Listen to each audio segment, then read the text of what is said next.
നോക്കൂ, ശബരിമല സ്വർണ്ണക്കൊള്ളയായിരുന്നു പ്രധാനമന്ത്രിയുടെ പ്രധാന ആയുധം. ബി.ജെ.പി. അധികാരത്തിലെത്തിയ മുഴുവൻ പ്രതികളെയും ജയിലിലടയ്ക്കുമെന്നത് മോദിയുടെ ഗ്യാരണ്ടിയാണെന്നാണ് പ്രഖ്യാപനം. സ്വർണ്ണക്കൊള്ള ക്ഷേത്ര പാരമ്പര്യത്തെ ദുർബലപ്പെടുത്തുമെന്നും സംസ്ഥാന സർക്കാരാണ് ഇതിന് ഉത്തരവാദിയെന്നും മോദി ആരോപിച്ചു. भगवान अयप्पा के प्रति पूरे देश के लोगों की हम सबकी अगाध आस्था है, लेकिन एलडीएफ सरकार ने सबरीमला मंदिर की परंपराओं को नुकसान पहुंचाने में कोई कसर नहीं छोड़ी है. अब यहां गोल्ड के चोरी होने की खबरें आ रही है. मंदिर में से, भगवान के पास से गोल्ड की चोरी, सोने की चोरी. मैं एक बात स्पष्ट कहना चाहता हूं, यहां बीजेपी सरकार बनते ही आरोपों की पूरी जांच होगी और दोषियों की जगह जेल में होगी.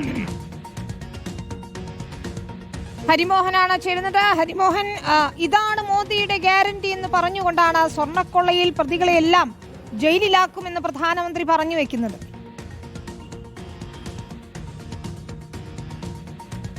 തീർച്ചയായിട്ടും ശബരിമല സ്വർണ്ണക്കൊള്ളയുമായി ബന്ധപ്പെട്ടുകൊണ്ട് സംസ്ഥാന സർക്കാർ എസ്ഐടിയുടെ അന്വേഷണത്തിൽ പൂർണ്ണമായി തൃപ്തി രേഖപ്പെടുത്തിക്കൊണ്ട് മുന്നോട്ട് പോകുന്ന ഒരു ഘട്ടമാണ്. അപ്പോഴാണ് കേന്ദ്ര ഏജൻസി, പ്രത്യേകിച്ച് ഇഡിയുടെ ഒരു വരവ്. സിബിഐ അന്വേഷണത്തിന് വേണ്ടി ബി.ജെ.പി. ശ്രമിക്കുന്നുമുണ്ട് ഹൈക്കോടതി വഴി. അങ്ങനെ ഒരു സാഹചര്യം നിലനിൽക്കെയാണ് പ്രധാനമന്ത്രി നേരിട്ട് വന്നുകൊണ്ട് തെരഞ്ഞെടുപ്പ് പ്രചാരണത്തിന് തുടക്കം കുറിക്കുന്ന ഒരു പൊതുപരിപാടിയിൽ വെച്ചുകൊണ്ട് ശബരിമല സ്വർണ്ണക്കൊള്ള പ്രധാന പ്രചരണ വിഷയമാക്കുമെന്നുള്ള വ്യക്തമായ സൂചന തന്നെ നൽകുന്നത്. അതായത് ശബരിമല സ്വർണ്ണക്കൊള്ളയിലെ എല്ലാ പ്രതികളെയും, ആ അയ്യപ്പന്റെ സ്വർണം കൊള്ളയടിച്ച എല്ലാ പ്രതികളെയും ജയിലിലടയ്ക്കും. അതിനുള്ള അന്വേഷണം ഉറപ്പുവരുത്തും. ക്ഷേത്ര പാരമ്പര്യത്തെ വരെ ദുർബലപ്പെടുത്തുകയായിരുന്നു എൽ.ഡി.എഫ്. സർക്കാർ ചെയ്തത് എന്നതടക്കം ആ പൊതുപരിപാടിയിൽ വെച്ച് പറയുമ്പോൾ ഒരു കാര്യം ഉറപ്പാണ്, ഇപ്പോൾ നടക്കുന്ന കേന്ദ്ര ഏജൻസികളുടെ അന്വേഷണം അത് വലിയ രീതിയിലുള്ള രാഷ്ട്രീയ വിവാദമാകാനുള്ള എല്ലാ സാധ്യതയും കാണുന്നുണ്ട്. മാത്രമല്ല, അത് വരുന്ന നിയമസഭാ തെരഞ്ഞെടുപ്പിൽ ബി.ജെ.പിയുടെ പ്രധാന പ്രചരണായുധമാകും എന്നുള്ള കാര്യവും സംശയമില്ല. കാരണം ബി.ജെ.പി. തന്നെ ഇതിനോടകം ഉയർത്തിയിരിക്കുന്ന ചില കാര്യങ്ങളുണ്ട്. അതിനകത്ത് ഈ തന്ത്രിയെ അകത്തിട്ടുകൊണ്ട് മന്ത്രിയെ രക്ഷിക്കാനുള്ള നീക്കമാണെന്ന് നടക്കും. അതുകൊണ്ട്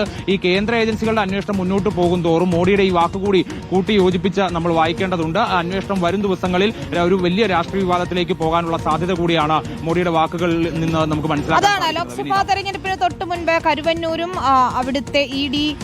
അന്വേഷണമൊക്കെ ആയിരുന്നുവെങ്കിൽ ഇപ്പോഴിതാ സ്വർണ്ണക്കൊള്ളയും അതിന്റെ ഇ.ഡി. അന്വേഷണവും എന്ന നിലയ്ക്ക് മാറിയിരിക്കുന്നു. ഹരിമോഹനാണ് വിശദാംശങ്ങൾ നൽകിയത്.